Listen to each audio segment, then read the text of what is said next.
Eu te conjuro vinagre, pimenta e enxofre. Em nome de fulano, com 3 da padaria, 3 da cutilaria, 3 do açougue, 3 do terreiro, 3 do haver do peso, todos 3, todos 6, todos 9, se ajuntarão no coração, e no coração de fulano entrarão. Se mais são ou menos são, 56 dias se ajuntarão, à torre do primão se treparão, 9 varas de amor apanharão, na mó de Caifás as aguçarão, no coração de fulano as cravarão, que não possa estar, nem sossegar, até comigo não vi estar. Dona Maria de Padilha, com toda sua quadrilha, me trazeis fulano pelos ares e pelos ventos. Marta, a perdida, que por amor de um homem fostes ao inferno, assim vos peço que do vosso amor repartais com fulano, que não possa dormir, nem sossegar, até comigo vir estar. Olá a todas e todos, sejam mais uma vez bem-vindos ao Quarto da História. E hoje, como vocês puderam ver na nossa abertura, nós vamos falar de feitiçaria, de bruxaria, desses temas que todo mundo adora, o tema que foi mais pedido, através de uma figura que eu particularmente gosto muito, tenho tanto interesse acadêmico como devocional, né? Não sei se eu já falei aqui, mas eu sou umbandista, então que é a imagem de Dona Maria Padilha, que na Umbanda e na Quimbanda e nas religiões afro-ameríndias é uma pombogira, mas que através de um estudo incrível da antropóloga, folclorista, filóloga, estudiosa Marlise Meyer, houve um outro olhar para essa personagem, que ela intitula, então, do amante de um rei de Castela, a pombogira de Umbanda. Então, o mote de nossa conversa será esse livro aqui. Maria Padilha e toda a sua quadrilha, Diamante de um Rei de Castela, a Pombogira de Umbanda. Esse livro é da década de 80, mas é um estudo absurdamente impressionante e vale a pena talvez eu contar um pouquinho para vocês a história desse livro, né? A história de como que ele surgiu. A Marlise Meyer estava na banca de ninguém mais, ninguém menos, na banca de doutorado, de ninguém mais, ninguém menos que Laura de Melo e Souza. Bicho, a senhora é destruidora mesmo, viu, viado? Uma grande historiadora brasileira que eu tenho uma profunda admiração e que suas obras me ajudaram muito a construir minha visão de história, né? Estava na banca de doutorado dessa tese, O Diabo e a Terra de Santa Cruz, né? Para quem é do campo da história sabe que esse é um dos livros principais para o estudo da feitiçaria e da religiosidade no Brasil colonial. Então, nesse livro, a Laura de Melo, ela investigava a vida de várias feiticeiras e feiticeiros que foram condenados pelo Tribunal da Inquisição no Brasil, uma documentação que está na Torre do Tombo, em Portugal, e que ela foi investigando, foi procurando. É a documentação base. Quem leu sabe que o livro é bem maior do que isso, é bem mais complexo do que isso. Muito bem. Lá estava Marlise Meyer, na banca de Laura de Melo, e lendo o trabalho da Laura de Melo, ela percebeu uma repetição de um nome nos conjuros, nas orações de conjuro que a Laura de Melo colecionou das suas feiticeiras. O nome era Dona Maria Padilha. Dona Maria Padilha sempre acompanhada de Marta, a perdida, de Caifás, de Satanás. Então, essa mulher meio demônio, né, que estava, portanto, nesses conjuros de feitiçaria. A Laura de Melo estava preocupada com outras questões naquele momento, não investigou profundamente essa questão. A Marlise Meyer investigou, né? E aí, a história, o estudo que a Marlise Meyer dedicou sua vida é sobre o romance espanhol, português, o romanceiro, o rei Carlos Magno, os 12 pares da França, um conto popular. E ela, fuçando nos contos populares, encontrou uma referência a Dona Maria de Padilha no romanceiro espanhol da Baixa Idade Média, né, no começo da modernidade. Então, veja só, a aquela figura que estava presente nos livros de conjuro, nos livros de feitiçaria no Brasil colonial, foi encontrada por essa historiadora, antropóloga, estudiosa, também no romanceiro espanhol, né? Então, com alguns séculos de diferença. Aí ela ficou, então, portanto, se perguntando como é que Dona Maria de Padilha, lá na Idade Média, vem transportada para os feitiços de conjuro do Brasil colonial e como é que, por sua vez, ela é transformada já no século XX em Pombogira, na religião de Umbanda, Quimbanda e nas religiões afro-ameríndias em geral. Então esse é o que ela tenta fazer, né? É o que ela chama de biografia cultural. É inclusive uma forma, né, muito interessante para quem quer estudar religião, religiosidades, pensar numa biografia cultural de uma entidade. Imagina só a biografia cultural de seu Zé Pilintra, né, dos malandros e malandras, e como é que isso se organiza na contemporaneidade. Muito bem. Então, a partir da história de Dona Maria de Padilha, lá do romanceiro espanhol, especialmente em 2 volumes, um volume anônimo, que conta mais ou menos a história dela, né, lá na Idade Média, e um do Quevedo, do poeta Quevedo, que dá uma continuidade a essa história. É a primeira etapa do estudo da Marlise Meyer. Mas é importante lembrar que o estudo dela tem um ar detetivesco, um ar dos sinais que ela vai investigando e, portanto, tecendo uma história que é uma grande influência do historiador que eu adoro, que é o Carlo Ginzburg, né? Especialmente do seu livro História Noturna, que trata propriamente do sabá, da ideia de sabá, da reunião das bruxas, e também do seu primeiro texto, sua primeira obra, Os Andarilhos do Bem, né?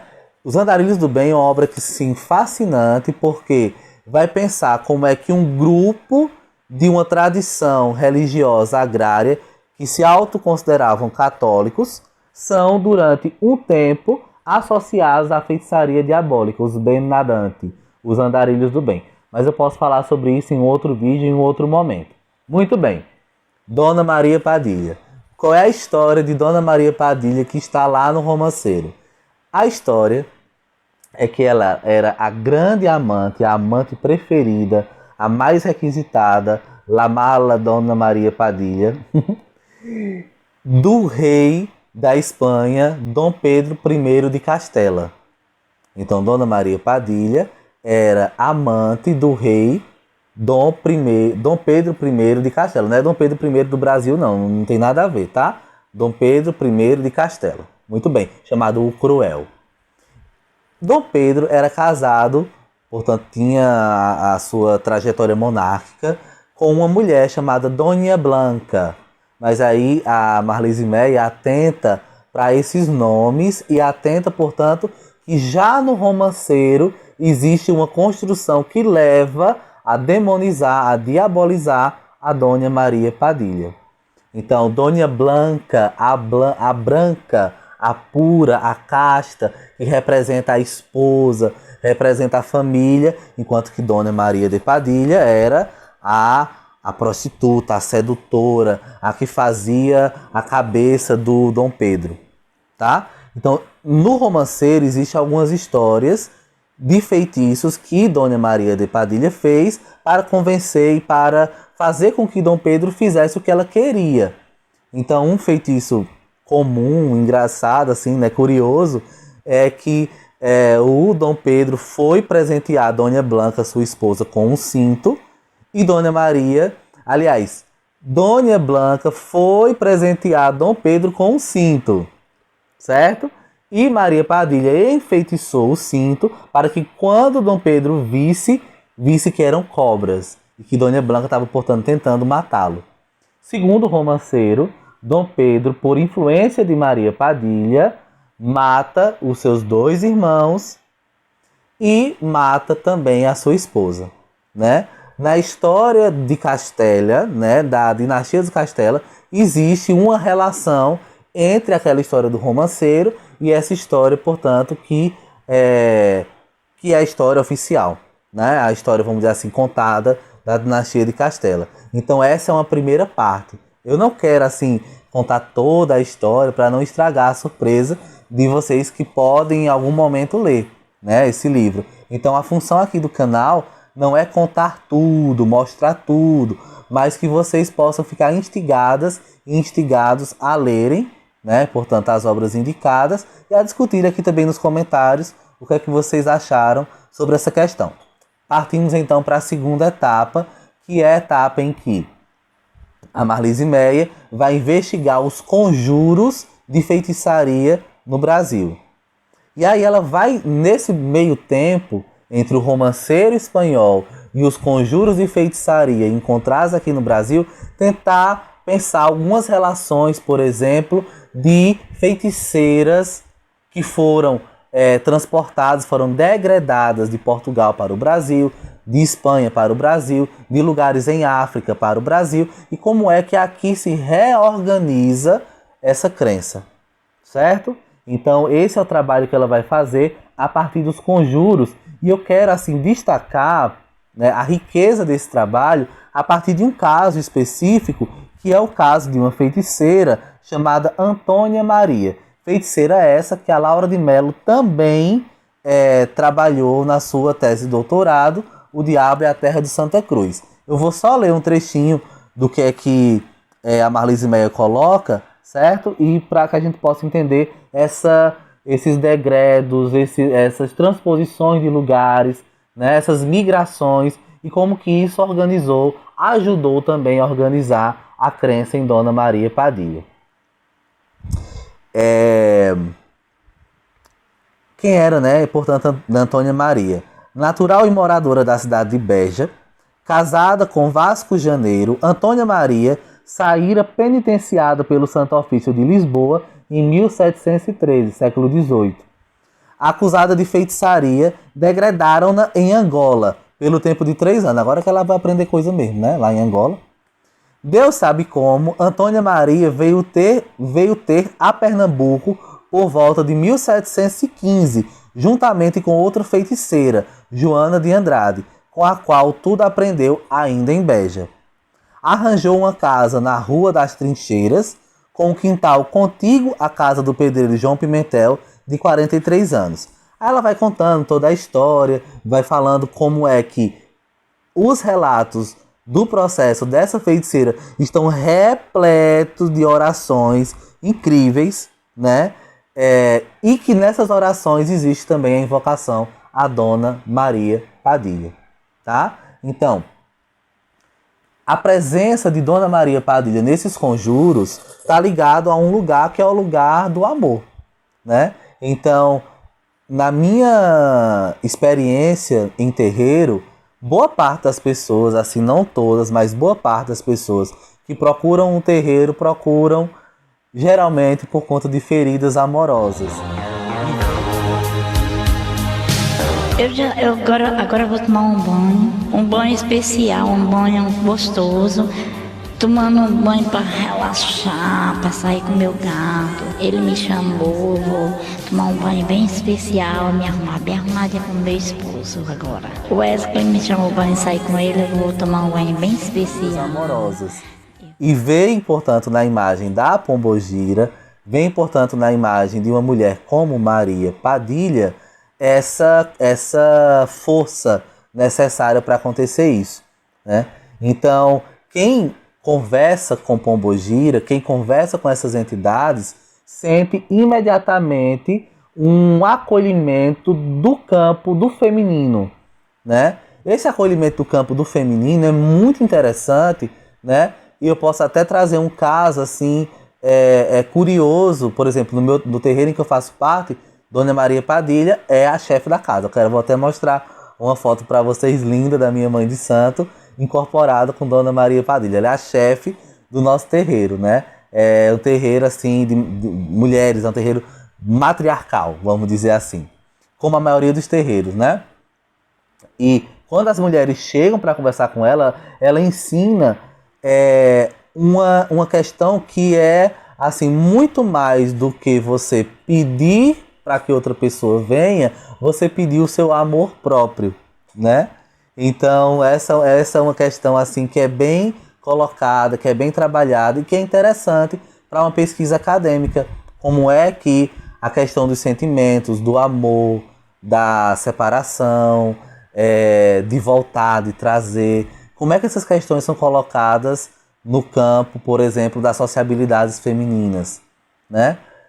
Até que ponto essa relação ela ajuda a manter determinadas estruturas do patriarcado ou ela rompe com elas, certo? Então, nesse sentido, tem um trabalho contemporâneo muito interessante, que é o trabalho dos professores Luiz Antônio Simas e Luiz Rufino, que chama A Ciência Encantada das Macumbas, que usa determinados instrumentos, determinadas experiências das religiões afro-ameríndias como teoria da história ou como teoria das ciências sociais, certo? Então, eu tenho certeza absoluta como é possível você estabelecer uma teoria do tempo histórico, por exemplo, já que é minha vibe, a partir de Exu.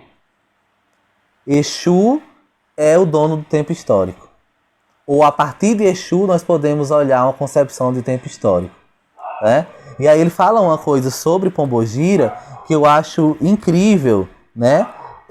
Que eu queria compartilhar com vocês. Diz o seguinte: dessa forma, vincular a figuração da pombagira às dimensões do desregramento moral, da histeria, da desordem dos comportamentos, da marginalidade e da vulgaridade é traço do racismo epistêmico imbricado com as ideologias sexistas e machistas que nos condicionam.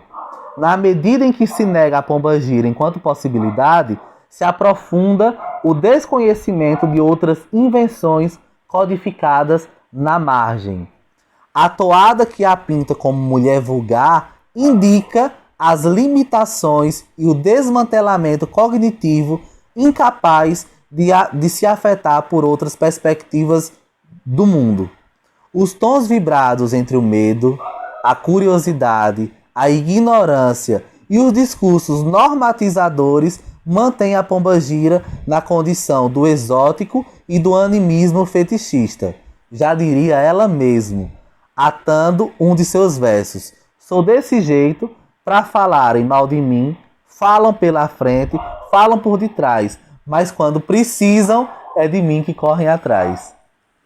Então esse texto eu indico para todo mundo, o texto completo, né, dos professores Luiz Antônio Simas e Luiz Rufino, para que a gente possa ampliar a perspectiva do olhar sobre essas entidades. E assim, existe uma grande discussão contemporânea sobre como que as incorporações de Exu e Pombogira, como as performances de gênero envolvendo Exu e Pombogira rasgam o véu dessas percepções antropocêntricas, normatizadoras, coloniais, né? E que nós precisamos, portanto, ver outras dimensões, trazer de outras formas essa visão. Então, eu indico também, nesse conjunto de trabalhos, o trabalho incontornável da Jerusa Pires Ferreira, que analisa os livros de conjuro, em especial o livro de São Cipriano. Pode ser também um vídeo só sobre o livro de São Cipriano, né? Porque ela vai analisar o que ela chama de cultura das bordas. Esse conceito é fundamental para entender como é que essas culturas são tecidas na contemporaneidade. Então, o esforço nosso hoje, na academia, na difusão do conhecimento através do YouTube, onde quer que seja, é um esforço decolonial. É um esforço de olhar para essas práticas de uma forma como elas ajudam a costurar e a tecer a nossa realidade, né? Então, fica aí esse pequeno e breve panorama sobre Dona Maria de Padilha, sobre os feitiços, sobre as formas de conjuro, sobre as possibilidades afetivas envolvidas nesse processo e como é que nós podemos, portanto, trabalhar com isso nas nossas pesquisas, nas nossas aulas, nas nossas formas de enxergar e de ver a vida. Fui condenada pela lei da Inquisição para ser queimada viva sexta-feira da paixão. O padre rezava e o povo acompanhava. Quanto mais o fogo ardia, mais eu dava gargalhada. Laroi Exu, Laroi Maria Padilha, salve todas as pombagiras e salve a decolonialidade.